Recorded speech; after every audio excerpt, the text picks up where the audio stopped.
Well, I want to share with you 3 reasons today that I think this story is important for us to reflect on. And the first one is this, that Jesus gets what you're going through. Jesus gets what you're going through.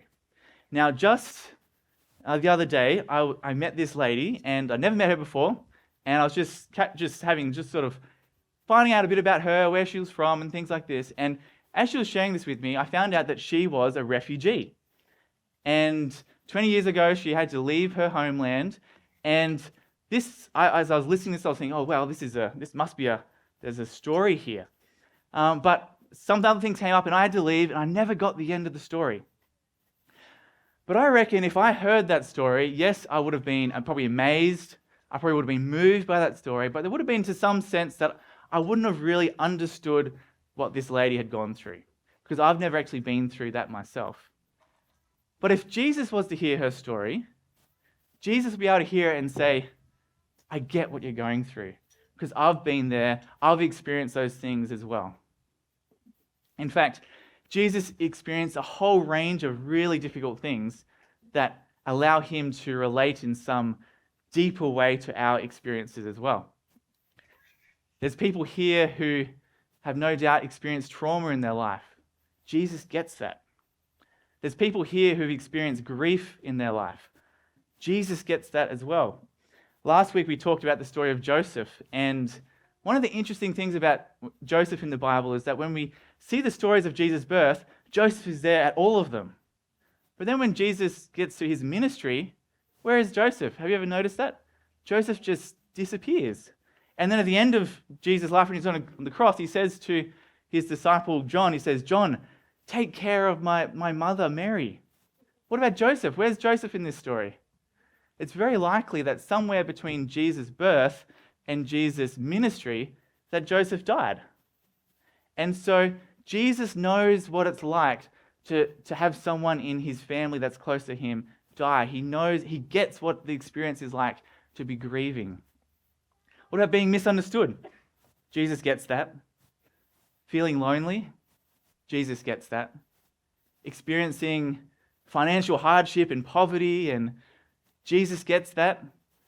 Betrayal, violence, abuse. Jesus gets all of these things. And I think this is a really important thing for us to remember, because sometimes it's easy to feel like that God is so distant from us. And that God seems so aloof and disconnected from what's really happening in our life. We're here suffering all these things and going through all these challenges, and God is sort of out there somewhere else. Where is he? But when we remember this, it reminds us that Jesus is closer to our experience and understands and is with us in a way that is deeper than we possibly could realize. Jesus, when he came to this world, he came and dwelt with us, but not just with us geographically, but he was with us in all of our experiences as well. The book that we just read from before, written by N.T. Wright, goes on to say this: no point in arriving in comfort when the world is in misery. No point having an easy life when the world suffers violence and injustice. If he is to be Emmanuel, God with us, he must be with us where the pain is. Jesus gets what you're going through. And so next time you're praying to God and you're struggling with things, I want you to remember that God doesn't just understand your situation in an intellectual way because he's God and he knows all things and he's there in divine way, but in a very real way, he gets what we're going through because he's been there himself. I want to share with you a couple of really interesting verses from Hebrews. And to be honest, I don't really grasp the full significance of these verses. I feel like this is one of those verses where we're kind of getting this little insight into something, a truth that's really amazing and powerful and majestic, but we're just getting this little window into it. But nonetheless, there's something I think here for us to take from today. And it says this: so then, since we have a great high priest who has entered into heaven, Jesus, the Son of God, let us hold firmly to what we believe. This high priest of ours understands our weaknesses, for he faced all the same testings we do, yet he did not sin. So let us come boldly to the throne of our gracious God. There we will receive his mercy, and we will find grace to help us when we need it most. Now, in the Old Testament, there was this character called the high priest, and he would go right into the the temple or the sanctuary where God dwelt. Only he could go into there, and he would go in there representing the people. And you can see on his outfit there, he has these little squares there on his chest. And he had these precious gems, and on those gems were engraved the names of the 12 tribes of Israel. And this meant that when he went in there, he was representing his people, and he had all those people represented by those names upon his heart as he went there to represent them before God. And this is what Jesus is doing for us in heaven. He represents us. He has us upon his hearts. And because he knows what we're going through, he's experienced what we've experienced, he can be our high priest in a way that is truly significant and meaningful for our lives today. So Jesus gets what you're going through. That's lesson number 1. Lesson number 2 is that Jesus identifies with those who are suffering. Jesus identifies with those who are suffering. I want to read another passage from Scripture. And again, if you've got your Bibles, you can read along with me. This one's again in Matthew, chapter 25 and verse 31. So we've gone from the beginning of the book of Matthew now to the end of the book of Matthew. So Matthew 25 and verse 31. And this is a parable that Jesus told. And it goes like this. When the Son of Man comes in his glory, and all the angels with him, he will sit on his glorious throne. All the nations will be gathered before him, and he will separate the people one from another as a shepherd separates the sheep from the goats. He will put the sheep on his right, and the goats he will put on his left. Then the king will say to those on his right, "Come, you who are blessed by my Father, take your inheritance, the kingdom prepared for you since the creation of the world. For I was hungry, and you gave me something to eat. I was thirsty, and you gave me something to drink. I was a stranger, and you invited me. I needed clothes, and you clothed me. I was sick, and you looked after me. I was in prison, and you came to visit me." Then the righteous will answer him, "Lord, when did we see you hungry and feed you, or thirsty and give you something to drink? When did we see you a stranger and invite you in, or needing clothes and clothe you? When did we see you sick or in prison and go to visit you?" The king will reply, "Truly I tell you, whatever you did to one of the least of these brothers and sisters of mine, you did for me." So there's that key verse at the end. "Truly I say to you, as you did it for one of the least of these brothers of mine, you did it for me." What an interesting thing Jesus is saying there. That when we reach out to someone who is hungry, thirsty, imprisoned, a stranger, someone in need, and we help them, Jesus says, "You're doing that for me." Well, how is that true? Well, in one sense, for some people, that was literally true.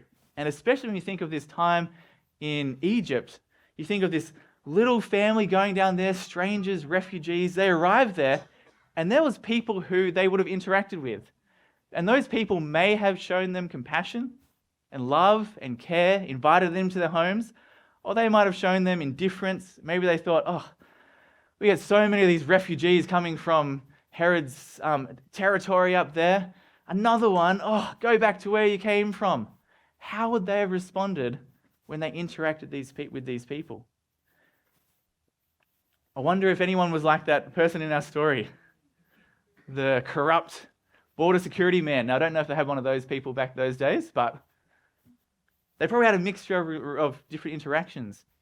Imagine what it's going to be like for those people that interact with that family to one day see Jesus face to face and go, "Whoa, that family that we saw come down there into Egypt, that came across our paths, that baby was the King of Kings, the creator of the world." So for some people, Jesus' statement there, "Whatever you did to the least of these brothers of mine, you did it to me," was literally true.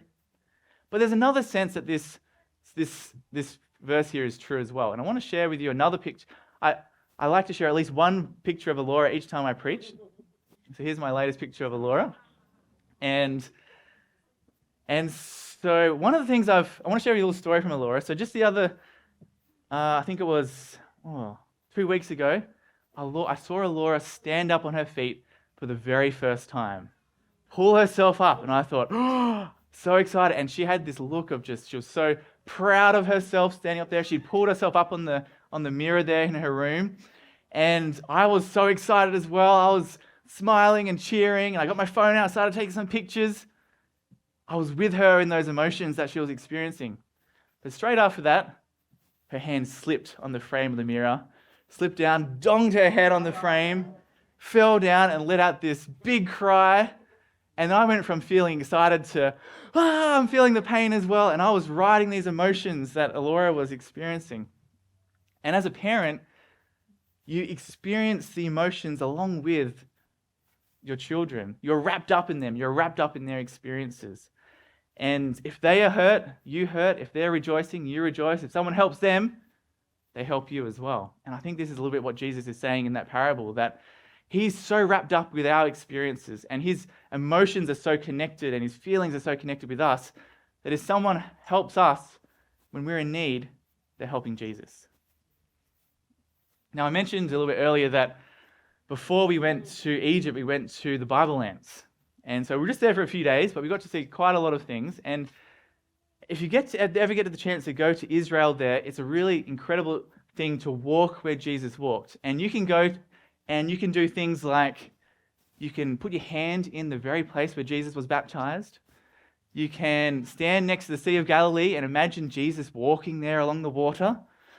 You can pretend that you're a blind man at the pool of Siloam and Jesus is about to heal you. You can go down there to Jerusalem and the temple there and you can imagine Jesus turning the tables over. You can go into there's a tomb there that they think could possibly be Jesus' tomb and it's empty. And you can go there and imagine Jesus rising from the dead and walking out of that tomb victorious. It's an incredible experience to walk where Jesus walked. But did you know that you don't have to actually go to Israel to walk where Jesus walked? There's another way that you can have an experience like this that is actually as close as the house next door to where you live. What am I talking about? Well, I want to share with you something that is written in the great book. It's a wonderful book about Jesus called The Desire of Ages, and it says this. It says, many feel that it would be a great privilege to visit the scenes of Christ's life on earth, to walk where he trod, to look upon the lake beside which he loved to teach, and the hills and valleys on which his eyes so often rested. But we need not go to Nazareth, to Capernaum, or to Bethany in order to walk the steps of Jesus. Well, how can we walk the steps of Jesus? It goes on to say, we shall find his footprints beside the sickbed, in the hovels of poverty, in the crowded alleys of the great city, and in every place where there are human hearts in need of consolation. In doing as Jesus did when on earth, we shall walk in his steps. In other words, we don't need to go to Israel, but when we seek out those people that are in pain, in need of comfort, in need of help, and we help them, we are literally walking in the footsteps of Jesus. And that's where Jesus is. And when we do that work, you'll find yourself being drawn nearer and nearer to Jesus. Now, as you think about next year, 2023, I don't know if any of you are New Year's resolution people, but often we think about, a New Year's resolution people often think about is, well, what about some spiritual goals? What do I want to do this next year to grow nearer to Jesus? Well, I want to encourage you, if you want to make some goals to grow nearer to Jesus, maybe it's going to involve coming closer to him, walking in his footsteps through caring for the people that Jesus' life, his affections are so wrapped up in. This passage in Desire of Ages goes on to say, it is because this work is neglected that so many young disciples never advance beyond the mere alphabet of the Christian experience. And so if you're feeling, I'm getting a bit stagnant in my walk with God, I challenge you to find a way that you can be coming close to those people who are in need and figure out how you can do what Jesus did and share his love with them. So there's lesson number 1. Lesson number 2, final one to go. Lesson number 3 is that the story of Egypt reveals to us that Jesus has rewritten your story. Now, this is a bit more of a difficult one to unpack, but hopefully it's clear. Let's see how we go.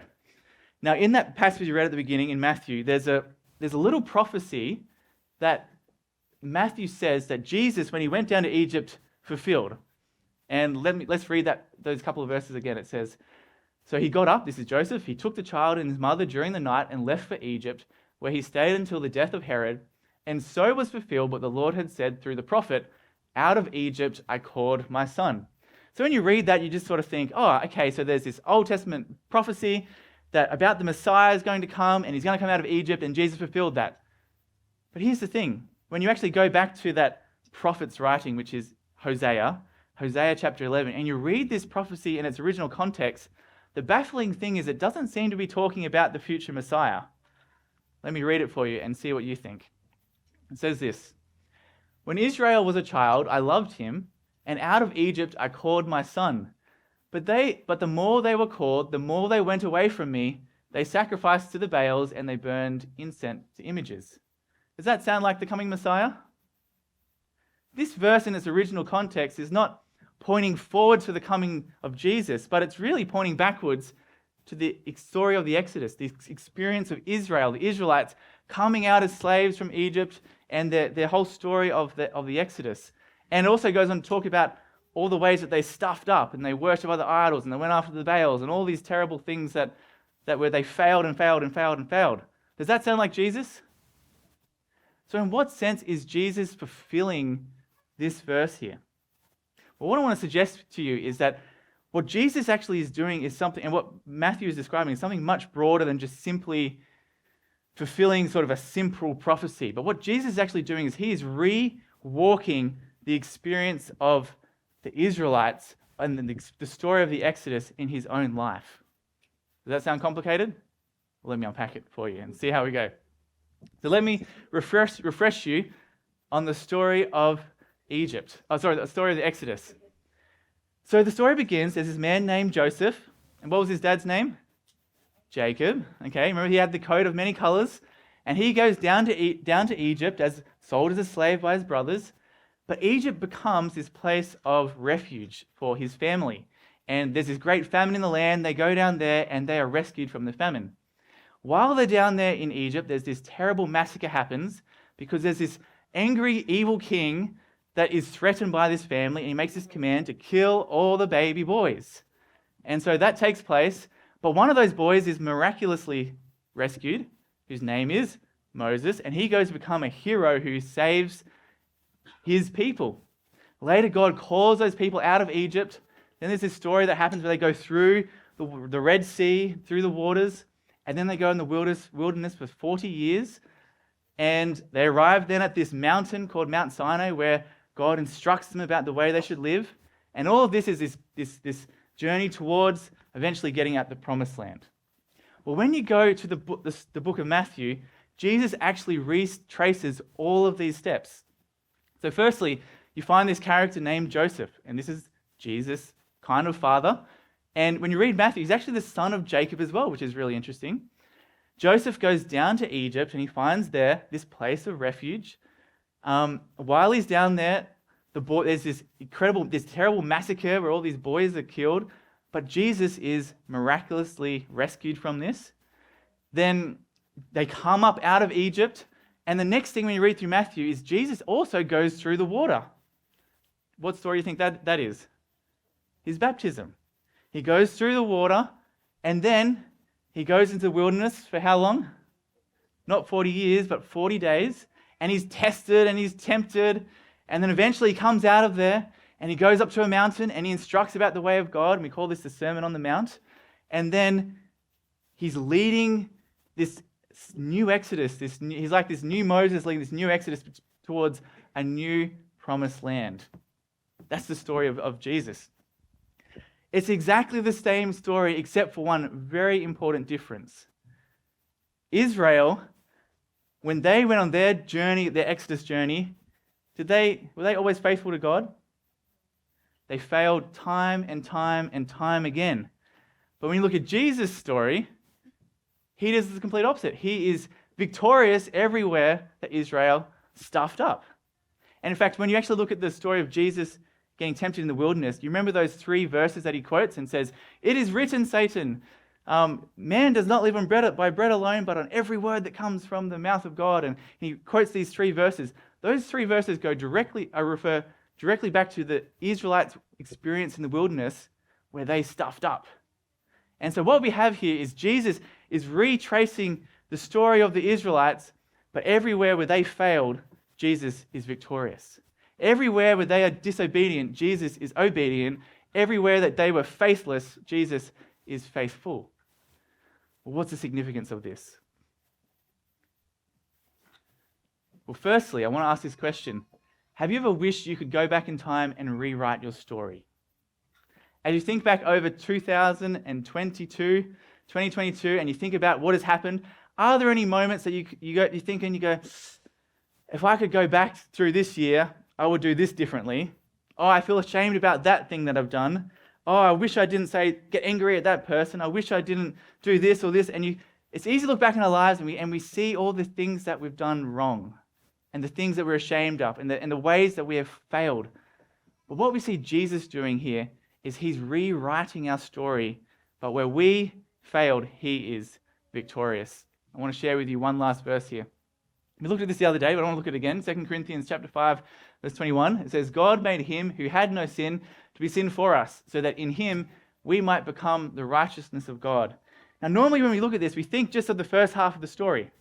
And we think about how Jesus took our story upon himself, and how he took our sin upon himself, and he died the death that we deserve. And he took all of our sins upon himself. And we often stop there with the story of Jesus. But we often miss the second half of this, which says that in him, we might become the righteousness of God. And what that means is that, yes, Jesus takes our story of failure upon himself, but he gives us his story. He rewrites our story, not as a story of failure, but a story of victory. Jesus has rewritten our story as a story of victory. So those things that you're ashamed of, you don't need to be. Because when God looks at your story, there's not those shortcomings, there's not those faithless moments, but it's a wonderful, wonderful story that looks just like Jesus' story. So there we go. There's our 3 lessons. We're going to review them, and then we'll have our final song. So maybe I'll invite you up for the song after this. Otherwise, it might get a bit chaotic. But here's the three lessons just to remind you. Number 1, Jesus gets what you're going through. So if right now, if you're struggling with something, you're facing something, I want you to know that Jesus is not aloof, he's not distant, but he's there and he understands what you're going through more than you could possibly imagine. Number 2, Jesus identifies with those who are suffering. When people hurt, Jesus hurts because they are a part of his family and his emotions, his love, his affection is wrapped up with those. And so the challenge is that if you want to grow closer to Jesus, and you want to show your love to Jesus, then show your love to those people who are in those situations, those least of these, because Jesus too was once a least of these. And finally, I want you to remember that Jesus has rewritten your story. You don't have to be ashamed of your past because Jesus has rewritten it and it's absolutely perfect.